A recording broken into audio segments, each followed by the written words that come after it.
I said that. This is the book of 1 Corinthians, chapter 15, and going straight to the main point, verse 21, verse 24. It says, "Then cometh the end, when he shall have delivered up the kingdom up to God, even the Father, when he shall have put down all rule and all authority and power." So all these nations, right, fighting over the power. Well, really, at the end of the day, man, the Lord is the one that's going to come to wage war against these nations, man. He's stirring all these nations up, to be destroyed, man. The valley of Jehoshaphat, man. In the Hebrew, the valley of Yahweh-Shaphat, the valley of the Most High's judgment, man. He's gathering all you nations up for World War III so he could burn you up there, man. You see? So really, at the end of the day, man, we don't have a side. We have the side of the Lord. And when he returns, Lord willing, we'll continue standing 10 toes down, for Yahweh Shem Yahushai, man. All right? He's the king. All right? No damn Hamas, no Palestinian, no Jewish Rothschild, no Babylon America. No, man. All right? The king is Yahushai, and the world is going to bow the knee to our king, man. All right? So don't get it twisted, man. I'm not here trying to promote the state of the Palestinians or any of that, man. I'm here for the truth, point blank, period. All right, and we're going to give you the true spiritual answer, Lord willing. Jewish people and wiping Israel off the map. You really could trace it all the way back to animosity in the book of Genesis. So right. You could trace it back to animosity in the book of Genesis, man. So right here, it already caught my eye. But I want to back up a little bit too, because I remember you made a point, which I was just making mention of, how we're able to see all these atrocities in World War II. For example, man, in Paris was held under their own. They were under Nazi control, man. And so when the Americans came, with those bombing brigades, they were dropping all sorts of bombs on the people of Paris, man. All right, and the Nazis weren't allowing them to leave, obviously, man. Right?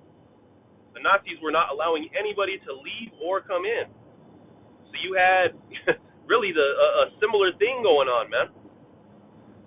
They just went in there and they were dropping bombs, and those bombs don't just have the names of particular people written on them, man.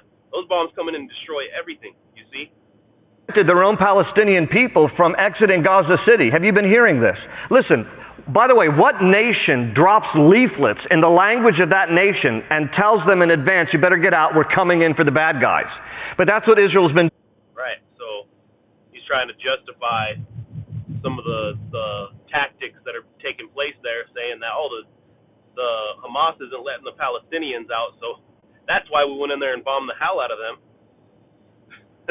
So he uses it as an excuse to go in there and just kill everybody, man. No wonder why people are pissed off. No wonder why they're holding signs out on the streets, right? But again, man, this ain't gonna stop, man. And none of this is gonna stop. There's gonna be death. There's gonna be bloodshed. There's gonna be all sorts of manner of wickedness. What do the scriptures say, man? The day of doom shall put it out. You see? Ultimately, we're waiting for Yahushua to come bring an end to all this madness, man. You see? Pursuant to Ezekiel, the 39th chapter, ushering in the prophecies of what, man? The weapons of destruction being destroyed. 1 Corinthians 15, we're just reading it, right? Death and hell being cast away, man. That's going to take place when these nations are brought out of power, man. You took the man whose blessing was the sword and put him in a place of power. Of course there's nothing but bloodshed on this earth, man. All right? So anyway, let's go ahead and continue. Slept with Hagar. Abraham had a son of the covenant. Why is Hamas so... And again, man, hey, just stick to holding your guns, man. You pull out the Bible and it's just wild.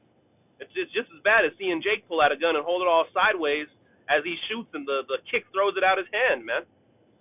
Esau has no business dealing with the biblical prophecies, man, and this is exactly why. Bent on destroying the Jewish people and wiping Israel off the map. You really could trace it all the way back to animosity in the book of Genesis. Abraham had a son of the covenant. His name was Isaac. But Abraham, in a moment of flesh, slept with Hagar, a slave woman from Egypt. So Abraham, in a moment of flesh, slept with Hagar. I'm not going to go into the whole history of what happened. You could do that on your own, but I mean you could simply just Google the story, and I'll tell you right now, it was not no moment of the flesh, man. It's not like he was sitting there lusting after this woman that he wasn't supposed to be with, man. He was not able to have a child, man, because uh